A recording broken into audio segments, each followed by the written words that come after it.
자, 이번에 이 윤 정권이 취임을 하는데 어제 뭐 좀 나름 석학이라고 하는 사람들하고 만나서 이야기를 한 것 같아요.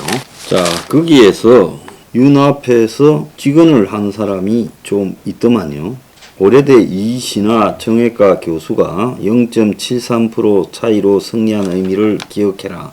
그래서 남 의견도 두루두루 좀 들어라 말을 했고, 자, 그러면서 포럼 측이 그 포럼이 경제안보 포럼이라고 합니다. 아주 멤버들이 우리 사회의 기득권으로 쟁쟁한 사람들이에요. 그래서 대통령실에 통합적 경제안보 TF를 설치하라. 그래서 글로벌 복합 위기가 여러 요인이 뒤섞여서 발생했을 때 정부 차원의 대처를 신속하게 하기 위해 청와대 TF가 필요하다. 그래서 인수위 측에서도 당선인은 평시에 총리실이 경제안보 관리를 맡되 위기가 징후가 생기면 대통령이 국가안보실을 통해 관리한다는 생각이다. 요렇게 말을 했다고 합니다. 자, 그런데 그냥 하는 소리로 저는 들려요. 자, 이 지금 위기가 알만한 사람은 이게 상당히 난리가 났다라고 생각을 합니다. 미국에서도 형식적으로 올 연말까지 우크라이나 대선이 진행될 거다 이렇게 말하고 있지만 실질적으로 몇 년이 갈 거라고 장기 체제의 감수에 들어갔고, 심지어 그 사이에 이 푸틴을 바꾸는 것이 낫겠다라고 이야기를 하고 있고, 오늘 아침에 신문에 보면 세계 4대 곡창지대가 다 망가졌다. 그래서 러시아 우크라이나의 곡창이 이 세계 빵 공장인데 망가졌고, 중국도 코로나 봉쇄로 파종도 못했고, 미국 아르헨티나는 가뭄으로 진험하고 있어 곡물 가격이 지금 37%나 올랐다. 이렇게 돼 있습니다. 그런데 지금 또 다른 이 내경의 내용을 보면 팬데믹이 엎친데 전쟁이 겹쳐가지고 세계 41개국의 개발도상국에 디폴트 경고음이 나오고 있다. 그래서 IMF가 41개국이 부채를 상환하지 못할 수 있다며 물가 이자율이 동반 상승하는 이 타격을 견디지 못할 수 있다는 겁니다. 그래서 IMF가 국채 채무상환 유예 프로그램 대상인 73개국 중 56개국인 41개국에서 심각한 부채 상환 위기, 즉 부채를 못 갚을 거라는 식으로 판단했다는 겁니다. 그래서 지금 스리랑카 이어 파키스탄, 페루, 이집트도 비상이 걸리고 있다는 겁니다. 여기에 중국이 난리 났습니다. 1분기 성장률이 4.8%, 상하이 봉쇄가 반영이 안 된 상태에서 4.8%입니다. 그러니까 중국이 올해 연 성장률을 5.5라고 목표 설정했는데 이게 4.8%, 1, 2, 3을 석 달간 성장률이요. 그래서 중국이 최근에 내수에 집중을 해왔지요. 외국 수출보다. GDP의 65%가 내수인데 이 내수가 얼어붙어 버렸습니다. 3월 소매 판매가 2년 만에 첫 감소를 했고, 중국 사람이 이제 쓸 돈도 없다라는 거예요. 고용, 부동산 지표도 빨간불이고, 봉쇄의 국제 자금이 중국에 이탈을 해서 이제 나가고 있고, 그래서 올해 중국 인구가, 중국이라는 나라가 역사상 생긴 이래 처음으로 감소를 한다. 한국하고 꼬라지가 비슷하지요. 자, 그래서 이 봉쇄가 장기화되면 중국의 2분기는 3%로 떨어지지 않겠냐. 그래서 올해 목표는 물 건너 갔고, 지금 중국 당국이 이딴 이 돈 풀기에 나서가 지금 100조를 푼다지 않습니까? 그래서 미국에서는 지금 인플레를 갖다가 우려해서 돈 줄이기에 나섰는데 중국은 돈 풀기에 나섰고, 시진핑이 지금 3년임 하려고 하는 차에 분위기가 안 좋다 보니까 부양에 나섰는데, 중국의 전문가들은 제로 코로나 정책을 포기하고 방역에 대해서 이제 유연하게 가지 않으면 중국의 경제가 완전히 붕괴가 될 거다라고도 보고 있습니다. 그래서 중국의 도시가 봉쇄되기 시작하면서 경제 성장이 거의 완전히 그냥 바닥으로 내리앉고 있고, 그래서 3월 데이터는 지금 중국 내부에서 본격적 봉쇄 이전에도 이미 가계 소비가 둔화되고 있고, 자, 2분기에는 중국 정부가 엄청난 부양책을 펴고 있지만 그래도 성장하지 못할 것이다라고 보고 있습니다. 자, 중국의 공업 생산도 지금 계속 줄어들고 있고요. 상하이 항이 마비되어서 수출입에 차질도 빚고 있는데 이것이 지금 한국에 굉장히 타격을 입히고 있습니다. 지금 상하이에는 물물 교환이 난리라고 합니다. 참 기가 찬 일입니다. 자, 미국은 어떠냐? 미국 투자자가 42년 만에 최대 손실을 봤대요. 자, 1분기 미국 국채 지수가 5.5% 급락을 해서 고물가가 지속되다 보니까 채권 금리가 다시 고물가가 지속되다 보니까 채권 금리가 다시 쑥 올라갔죠. 그래서 이 미국의 연준이 투자자들이 40년 만에 최대로 손실을 기록했고, 또 고물가가 지속돼서 앞으로도 이 국채 약세 흐름이 계속될 가능성이 있다는 겁니다.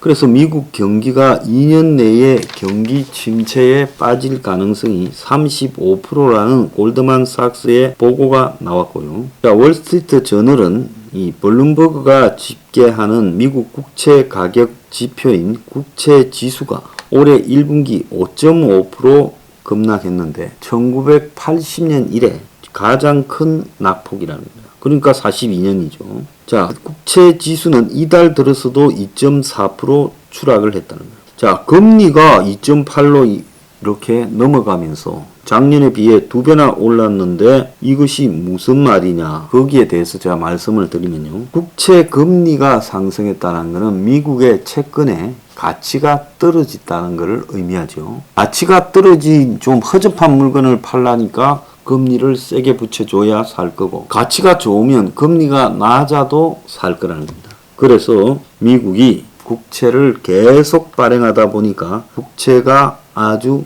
똥값이 되어가고 있다는 겁니다. 자, 그런데 지금 일본도 굉장히 안 좋아요. 자, 일본에 지금 이 엔화가 추락하면서 나쁜 엔제에 일본 경제가 휘청이고 있다는 거예요. 일본이요, 1달러가 126엔까지 갔습니다.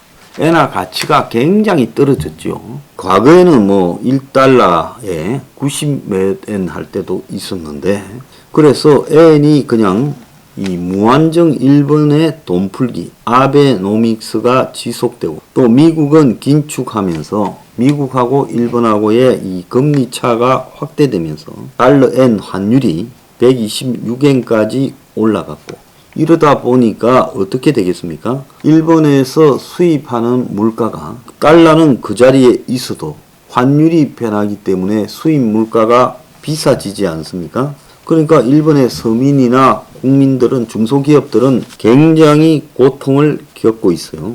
내수용 중소기업들이겠죠. 일본의 수출 기업들은 재미가 짭짤하긴 하겠죠.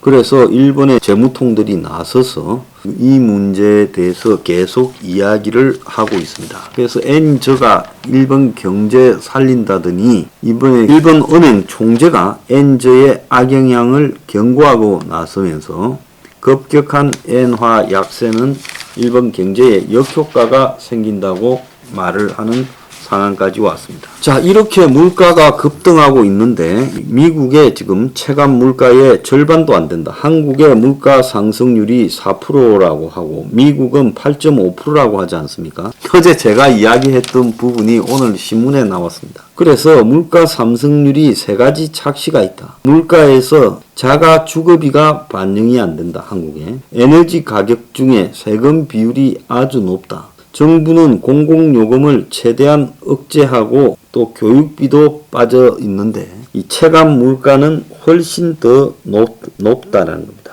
자, 한국도 일본같이 엔저가 아닌 원저 형상이 나타나고 있고 환율이 1240원이 뚫립니다. 희한하게 일본이 1달러에 126엔, 한국은 1달러에 1240원.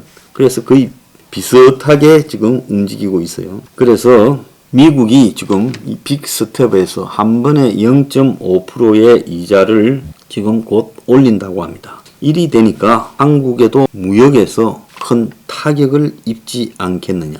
그래서 국내 1분기에 무역 수지가 적자고, 자, 자본 유출까지 지금 발생을 하고 있다고 합니다. 자, 이 와중에 인수위는 35조 추경을 언급을 하고 있고, 주택담보금리 7%대가 눈앞에 다가왔고, 자, 긴축 허리띠를 졸라매지 않으면 부실 폭탄이 터져서 가계부채가 견디지 못할 거다라는 이야기가 나오고 있습니다. 현재 윤 정권이 지금 규제 완화를 하면서 빚을 도로 더 늘리고 있다. 그래서 이런 부분에 대해 국민들 앞에 정확하게 메시지를 전달해야 될 거다. 자, 지금 심상찮지요. 그 약한 나라 41개 정도가 디폴트 될 가능성이 있다고 하고, 중국 경제가 완전히 추락하고 있지요. 중국 경제가요. 그리고 일본 경제도 지금 무너져 가고 있습니다. 자, 이 속에서 결국은 윤이 취임하고 올 하반기쯤에 아마 세계 경제에서 큰 데미지가 터질 거고, 그것이 한국에도 직격탄으로 날아오게 되지 않겠느냐. 지금 점점 버틸 수 없는 나라들이 늘어나는데요. 1차로 저개발 국가들이 한 수십 개가 디폴트를 교대로 가고, 그 다음에 이제 한국이 들어가는 순서가 될 거라고 보고 있습니다. 자, 그렇다면 지금 뭐 부동산 가격이 오르고 어쩌고 이런 데 신경 쓸 게 아니라 굉장히 조심해야 될 타이밍이다. 이 이야기를 하고 싶습니다. 올해 연말 넘기기 전에 한국에 위기가 올 것이다. 이렇게 저는 전망을 해봅니다.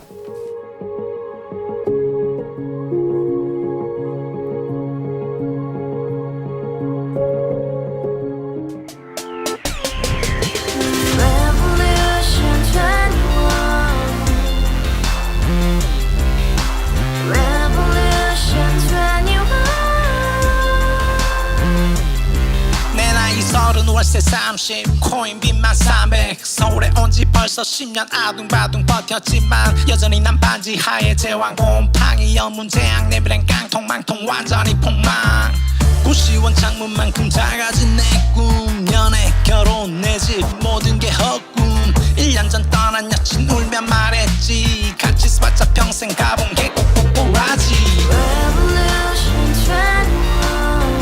가바후스 700 나도 소유주 가바후스 700 나의 소유주 택시기사 우라부지 마트 캐셔 울어문니 우리 집안 다 털어봤자 후줄 그래 개선민 내 미래 거기서 팍 끝난 거지 팍더 이상 노력 따윈 개무리 스펙 찾아서 말리 비오는 날 알바 잘려 맨날 학원 날 개쳐 빨려 밤비 내리는 양화대교 홀로 걷고 있을 때 현수막에 아로 새겨진 평당 700짜리 아파트 다같이 소리 질러 혁명 21 가바후스 700 나도 소유주 가바후스 700 나의 소유주 You and I, we live together in the house brand new day and your dream had just begun Revolution 21 only hope and happiness 너의 곁에 내가 영원히